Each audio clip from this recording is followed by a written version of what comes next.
ಈಗ ವಿದ್ಯಾರ್ಥಿಗಳೇ, ಈಗ ನಾವು ಮೇನ್ ಒಂದೇನು, ನಾವು ಪರ್ಸೆಂಟೇಜಕ್ಕೆ ಹೋಗೋಣ.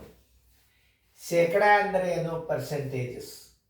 ಪ್ರತಿ 100ಕ್ಕೆ ಎಂದು ತಿಳಿಬೇಕು. ಪರ್ಸೆಂಟೇಜ್ ಅಂದರೆ 100ಕ್ಕೆ ಒಟ್ಟು. ಪ್ರತಿಶತ ಅಂದರೆ ಪ್ರತಿ 100ಕ್ಕೆ ಹೇಳುವಂಥ ಒಂದು ಪದ್ಧತಿಗೆ ಏನಂತಾರೆ? ಪರ್ಸೆಂಟೇಜ್ ಅಂತಾರೆ. ಆಮೇಲೆ 7ನೇ 100ದ ಈಗ ಒಂದು ಉದಾಹರಣೆ ಹೇಳ್ತೀನಿ. ಇದರಲ್ಲಿ ಛೇದವನ್ನು 100 ಎಂದು ಕರೆಯುತ್ತಾರೆ. ಛೇದಕ್ಕೆ ಏನಂತಾರೆ? 100 ಅಂತ ಕರೀತಾರೆ. Denominator ice 100 is called A percentage. ಶೇಕಡ ಚಿಹ್ನೆ ಏನು? ಸಿಂಬಾಲ್. ಇದಿತ್ತು ಅಂದ್ರೆ 100 ಅಂತ ತಿಳ್ಕೊ. ಜನಸಂಖ್ಯೆ 100, ಆದಾಯ 100, ಆಮೇಲೆ ಮಕ್ಕಳ ಸಂಖ್ಯೆ 100, ಆಮೇಲೆ ಯಾವುದೇ ಒಂದು ವಸ್ತು ಸಂಬಳ 100, ಯಾವುದೇ ಒಂದು ಪೂರ್ಣ 100ಕ್ಕೆ ನಾವು ಎಣಿಕೆಯನ್ನು ಮಾಡಿ ಲೆಕ್ಕವನ್ನು ಕಂಡು ಹಿಡಿಬೇಕಾದ್ರೆ ಅದಕ್ಕೆ ಶೇಕಡ ಅಂತಾರೆ. 100 ಒಟ್ಟು ಯಾವುದೇ ಇರಲಿ ಶೇಕಡ ಚಿಹ್ನೆ ಬಂತಂದ್ರೆ 100 ಅಂತ ತಿಳ್ಕೊಬೇಕು. ಭಿನ್ನ ರಾಶಿ ಅಂತಂದ್ರೆ ಏನು ತಿಳ್ಕೊಬೇಕು? 1 ಅಂತ ತಿಳ್ಕೊಬೇಕು. ದಶಮಾಂಶ ಬಂದ್ರೂ 1 ಅಂತ ತಿಳ್ಕೊರಿ. ಸ್ಥಾನ ಬೆಲೆ ಪ್ರಕಾರ ಸ್ಥಾನ ತಗೋತದ. ಈಗ ಸಿಂಬಾಲ್ 100% ಮೀನ್ಸ್ ಪರ್ಸೆಂಟೇಜ್. ಈ ಚಿಹ್ನೆ ಇತ್ತು ಅಂತಂದ್ರೆ ಮೀನ್ಸ್ ಪರ್ಸೆಂಟೇಜ್. ಈ 3ನೇ 5 ಶೇಕಡಾದಲ್ಲಿ ಬರೆಯಿರಿ. ಅಂದರೆ ಯಾವುದೇ ಪೂರ್ಣ ಸಂಖ್ಯೆ ಇರಲಿ, ಭಿನ್ನ ರಾಶಿ ಇರಲಿ, ದಶಮಾಂಶ ಇರಲಿ, ಅದು ಪೂರ್ಣ ಸಂಖ್ಯೆ ಅದ ಅಂತ ತಿಳ್ಕೊಂಡು ಅದಕ್ಕೆ ಗುಣಾಕಾರ ಮಾಡಬೇಕು. ಪೂರ್ಣ ಸಂಖ್ಯೆ 100ರಿಂದ ಗುಣಾಕಾರ ಮಾಡೋದು ಪರ್ಸೆಂಟೇಜ್. ಅದು ಭಿನ್ನ ರಾಶಿ ಇರ್ಬೋದು, 100ಕ್ಕಿಂತಲೂ ಹೆಚ್ಚು ಬರ್ಬೋದು, ಆಮೇಲೆ 100ಕ್ಕಿಂತಲೂ ಕಡಿಮೆ ಬರ್ಬೋದು. ಒಟ್ಟು 100ಲೆ ಗುಣಿಸಿ ಬಂದಂಥ ಗುಣಲಬ್ಧಕ್ಕೆ ನಾವೇನಂತೀವಿ? ಶೇಕಡ ಎಂದು ಕರೆಯುತ್ತೇವೆ. ನೆನ್ಪಿಟ್ಕೊಳ್ರಿ. ಆಮೇಲೆ ಈಗ ನಾವು 3-5 ಅಂಶದ ನೀವು ರಗಡಿಯಿಂದ ನಿಮಗೆ ಮಾದರಿ ಆಗ್ಯಾವ. ಈಗ ಇನ್ನು ನಿಮಗೆ ಮಾಡ್ಲಿಕ್ಕೆ ಟೈಮ್ ಕೊಟ್ಟನು ಮಾಡ್ರಿ. ನಿಮಗೆ ಆಯಿತು ಅಂತಂದ್ರೆ ಮ್ಯೂಟ್ ಮಾಡಬೇಕು. ನೀವು ಫಸ್ಟಿಗೆ ಮ್ಯೂಟ್ ಮಾಡೋದು ನಿಮ್ಮ ಕೆಲಸ. ಮ್ಯೂಟ್ ಮಾಡಿದ್ರೆ ಈಗ ಹೇಳಾಗ ನೀವು ಬೋರ್ಡ್ ಕಡೆ ನೋಡಿ. ಈ ಗಣಿತಗಳು ಹಿಂದೆ ನಿಮಗೆ ಬೇಸಿಕ್ ಅಭ್ಯಾಸದಾಗ ಆಗ್ಯದ. ಈಗ ನಾವು ಶೇಕಡಾದ ಮೇಲೆ ಗಣಿತಗಳು ಬರ್ತಾವೆ. ಮುಂದೆ ಏನು ಕ್ರಮಬದ್ಧವಾಗಿ ಅಭ್ಯಾಸಗಳು ಎಲ್ಲ ನಮೂನಿ ಬರ್ತದೆ ಇದ್ರಾಗ. ಆಮೇಲೆ ನಿಮಗೆ ಸೀರಿಯಲ್ ಮತ್ತು ಬೇರೆ ಬರ್ತದೆ. ಕ್ರಮಬದ್ಧವಾದ ಅಭ್ಯಾಸ ನವೋದಯ ಚಾಲೆಂಜ್ ಬರ್ತದೆ. ಅದ್ರಾಗ ಎಲ್ಲ ಸಿಗ್ತದೆ. ಈಗ ನೀವು ಮಾಡಿರಿ ಅಂತ ತಿಳ್ಕೊಂಡು ಇದನ್ನು ಹೆಂಗೆ ಮಾಡ್ಬೇಕು ಅನ್ನೋದು ನಾನು ತೋರಿಸ್ತೀನಿ. ಈಗ 3-5 ಅಂಶದಲ್ಲ, ಇದನ್ನು 100ಲೆ ಗುಣಾಕಾರ ಮಾಡಿಬಿಡ್ಬೇಕು. ನೋಡಿ, ಛೇದ ಎಷ್ಟು ತಿಳ್ಕೊಬೇಕು? ನೋಡಿ, 5 1ಲೆ 5 20ಲೆ ನೋಡಿ, 23ಲೆ ಎಷ್ಟು? 60. ಇದಕ್ಕೆ ನೀವು ಶೇಕಡಾ ಚಿಹ್ನೆ ಹಾಕಲೇಬೇಕು. ಇದೊಂದು ನೆನ್ಪಿಟ್ಕೊಡ್ರಿ. 0.4ಕ್ಕೆ ಶೇಕಡಾ ಮಾಡ್ಬೇಕು. ಈಗ ನೀವು ಹೆಂಗೆ ಮಾಡ್ಬೇಕು ಅದನ್ನು ನೋಡ್ರಿ. 0.4 ಗುಂಡ್ಲೆ 100. 100ಲೆ ಗುಣಾಕಾರ ಮಾಡಬೇಕು ಅಂತ ಹೇಳಿನ 400 ಆಯ್ತು. ಈಗ 400 ಆದಾಗ ಇಲ್ಲಿ ಸ್ಥಾನ ಎಷ್ಟದ? 1 ಅದ. 1 ಸ್ಥಾನ ಬಿಟ್ಟು ನೀವು ಬಿಂದು ಕೊಟ್ರಿ ಅಂದ್ರೆ ಮುಂದಿನ ಬಿಂದು ತೆಗೆದಾಗ ಇದು ಶೇಕಡಾ 40 ಆಗ್ತದೆ. ನೋಡ್ರಿ. ಆಮೇಲೆ 1/5 ಅಂಶನ ಇದೊಂದು ಭಿನ್ನ ರಾಶಿ ಒಟ್ಟು ನಾ ಒಂದೊಂದು ಹಾಕಿದ್ವಿ. ಯಾಕಂದ್ರೆ ನಿಮಗೆ ಹಿಂದೆ ಆಲ್ರೆಡಿ ಆಗ್ಯಾವ ಇವು.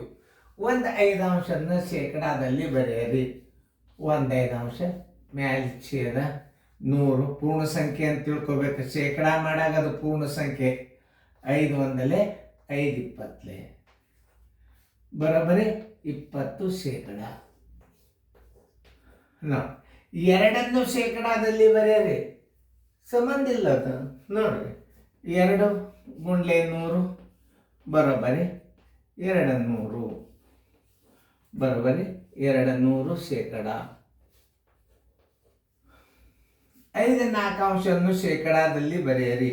ನೋಡ್ರಿ, 5/4 ಗುಂಡ್ಲೆ 100 ಛೇದ 1. 4 1ಲೆ 4 25ಲೆ 25 ಎಷ್ಟಾಯ್ತು? 125 ಶೇಕಡ. 100ಕ್ಕಿಂತಲೂ ಹೆಚ್ಚು ಆಗ್ಬೋದು, ಏನು ಸಂಬಂಧ ಇಲ್ಲ. 100 ರೂಪಾಯಿ ವಸ್ತುವನ್ನು 125ಕ್ಕೆ ಮಾರಿದ್ರೆ 125 ಶೇಕಡ. 100 ಅಂದರೆ ಎಷ್ಟಕ್ಕದು? 100 ರೂಪಾಯಿ ಕೊಂಡಿದೆ ಮತ್ತು 125 ರೂಪಾಯಿ ಹೆಚ್ಚು ಲಾಭ ಕೊಟ್ಟು ಅಂದರೆ 225 ಆಗ್ತದೆ ರೇಟ್. ಅದು ನೋಡ್ರಿ ಎಷ್ಟು ಮಜಾ ಅದ. 125 ಶೇಕಡ. 5/4 ಶೇಕಡ ಅಂದರೆ ಎಷ್ಟು? 25 ಶೇಕಡ. ಮೊದಲು ಎಷ್ಟು ಇತ್ತಿದು? 5 ಅಂದರೆ ಎಷ್ಟು? 4. 4 25 100 ಮಾಡಿದ್ರೆ 125 ಶೇಕಡ. ತಾಗ ಮಾಡಿದರೆ ಮತ್ತೆ ನೀವು ಕನಿಷ್ಠ ರೂಪಕ್ಕೆ ತಂದ್ರೆ 4 5 ಬರ್ತದೆ. 0.3 ಶೇಕಡಾದಲ್ಲಿ ಬರಿ ಅಂದಾಗ ಹೆಂಗೆ ಬರಿಬೇಕು ಇದನ್ನು? ಇಲ್ಲ ಸ್ವಲ್ಪ ಜಾಗ ತೊಗೊಂಡು, ಯಾಕಂದ್ರೆ ಮುಂದಿನ ಅಭ್ಯಾಸ ವಿಷಯದಾಗ ಬರ್ತದೆ. ಇದು 10ಕ್ಕೆ 3 ನೋಡಿ. 0.3 ಗುಂಡ್ಲೆ 100 ಬರೋಬರಿ 100. ಒಂದು ಸ್ಥಾನ ಬಿಟ್ಟು ಬಿಂದು ಕೊಟ್ಟರೆ ಇಲ್ಲಿ ಎಷ್ಟು ಬಂತು? 30 ಬಂತಿಲ್ಲ. ಇಲ್ಲಿ ಶೇಕಡ ಜಾಗದ 30 ಇಡಬೇಕು. ಏನು ನೋಡಿ, 0.25 ಅಂದರೆ ಇಲ್ಲಿ ಶೇಕಡಾದಾಗ ಎಷ್ಟು ಬರ್ತದೆ ನೋಡಿ. 0.25 ಗುಂಡ್ಲೆ 100 ಬರೋಬರಿ 2500. 2 ಸ್ಥಾನ ಬಿಟ್ಟು ಬಿಂದು ಕೊಡಬೇಕು. ಎಷ್ಟು ಬಂತಿಲ್ಲ? 25 ಬಂತಿಲ್ಲ. ಆ 25 ನೀವು ಇಲ್ಲಿ ಇಟ್ಟೋದು. ಇವೆಲ್ಲ ನಿಮ್ಮ ಸೈನಿಕ್ ಸ್ಕೂಲ್ನಾಗ ಬಿಟ್ಟು ಪದದಾಗ ಸಣ್ಣ ಅಕ್ಷರದಲ್ಲಿ ಕೇಳ್ತಿರ್ತಾನೆ. 5ನೇ 4 ಅನ್ನು ಶೇಕಡಾದಲ್ಲಿ ಬರೆಯಿರಿ. ಇಂಥ ಸಣ್ಣ ಸಣ್ಣ ಲೆಕ್ಕಗಳು ಈಗ ಬೀಳಿಕತ್ತಾವ. ಅವಾಗ 5 ಮಾರ್ಕ್ಸದ್ದು ರೀತಿ ಪ್ರಕಾರ ಗಣಿತ ಬಿಡಿಸೋದಿತ್ತು ಮೊದಲು ಸೈನಿಕ್ ಸ್ಕೂಲ್ನಾಗ. ಇಷ್ಟು ಸಣ್ಣ ವಿಷಯ ಇದು. 2 ಶೇಕಡಾದಲ್ಲಿ ಬರೆಯಿರಿ ನೋಡಿ. 3 ಶೇಕಡಾದಲ್ಲಿ ಬರೆಯಿರಿ 60. 0.4 ಶೇಕಡಾದಲ್ಲಿ ಬರೆಯಿರಿ 0.4 ಗುಂಡ್ಲೆ 100. ಇವು ನೆನ್ಪಿಟ್ಕೋಬೇಕು ನೀವು. ಆಮೇಲೆ ನೋಡಿ, 1/5 ಶೇಕಡಾದಲ್ಲಿ ಬರೆಯಿರಿ 1/5 ಗುಂಡ್ಲೆ 100. 2 ಶೇಕಡಾದಲ್ಲಿ ಬರೆಯಿರಿ 2 ಗುಂಡ್ಲೆ 100 200 ಶೇಕಡ. 5/4 ಶೇಕಡಾದಲ್ಲಿ ಬರೆಯಿರಿ 5/4 100ಕ್ಕಿಂತಲೂ ಹೆಚ್ಚಾಗ್ತದೆ. ಯಾಕಂದ್ರೆ ಛೇದಕ್ಕಿಂತಲೂ ಅಂಶ ದೊಡ್ಡದಾತಂದ್ರೆ 100ಕ್ಕಿಂತಲೂ ಹೆಚ್ಚು ಬರ್ತದೆ. ಇಂಥವೆಲ್ಲ ಪ್ರತಿಯೊಂದು ಗಣಿತಗಳ ಅರ್ಥ ಆಗ್ಬೇಕು ನಿಮಗೆ. ಆಮೇಲೆ ಇಲ್ಲಿ ನೋಡಿ, 0.3 10ಕ್ಕೆ 3 ಅದ. 100ಕ್ಕೆ ಅಂದ್ರೆ ಎಷ್ಟಾಗ್ತದೆ? 30 ಆಗ್ತದೆ. ಆ ಚಿಹ್ನೆ 30 ಇಲ್ಲಿ ಇಡಬೇಕು. 0.25 ಅಂದರೆ 0.25 ಗುಂಡ್ಲೆ 100 2500. 2 ಸ್ಥಾನ ಬಿಟ್ಟರೆ 25 ಇಲ್ಲೇ ಈ ಶೇಕಡಾ ಚಿಹ್ನೆ ಕೊಟ್ಟು ಖಾಲಿ ಇಟ್ಟಿರ್ತಾನೆ ಅಲ್ಲಿ 25 ಬರೀಬೇಕು. ಇದು ಬಿದ್ದದ ರಗಡಿಸಲ್ಲ. ಈಗ ಇದು ಬೇಸಿಕ್ ಅಭ್ಯಾಸ, ಇದು ಕ್ರಮಬದ್ಧವಾದ ಅಭ್ಯಾಸ ನೋಡ್ರಿ. ಈಗ ಶೇಕಡಾದಾಗ ಎಷ್ಟು ನಮೂನಿ ಲೆಕ್ಕ ಬರ್ತಾವ ಅಂತಂದ್ರೆ ಅದು ನೀವೆಲ್ಲ ಅರ್ಥ ಮಾಡ್ಕೋಬೇಕು, ನೀವು ಸ್ವಂತ ಬಿಡಬೇಕು. ಶೇಕಡ ಅಂದರೆ 100 ಅಂತ ತಿಳ್ಕೋಬೇಕು.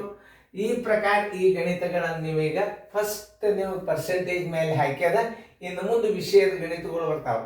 ಈಗ ಈ ಗಣಿತಗಳು ಹಿಂದೆ ಆಗಿ ಹೋಗಿವೆ, ಸುಮ್ಮನೆ ನಿಮಗೆ ನೆನಪಾಗಲಿ ಅಂತ ರಿವಿಷನ್ಕಂತ ಹಾಕ್ಯದ. ತಿಳಿತಲ್ಲ ಎಲ್ಲರಿಗೂ? ಓಕೆ ನೋಡಿ, ಇದನ್ನ ಉತ್ತರಾಖಂಡ್ ಹಿಡಿಬೇಕು ನೀವು. ಯಾಕಂದ್ರೆ ಭಾಳ ಇಂಪಾರ್ಟೆಂಟ್ ಅಭ್ಯಾಸ ಇದು. ನ್ಯಾಚುರಲ್ ರೆಗ್ಯುಲರ್ ಕ್ಲಾಸ್ ಇದ್ದಂಗೆ ಇದು.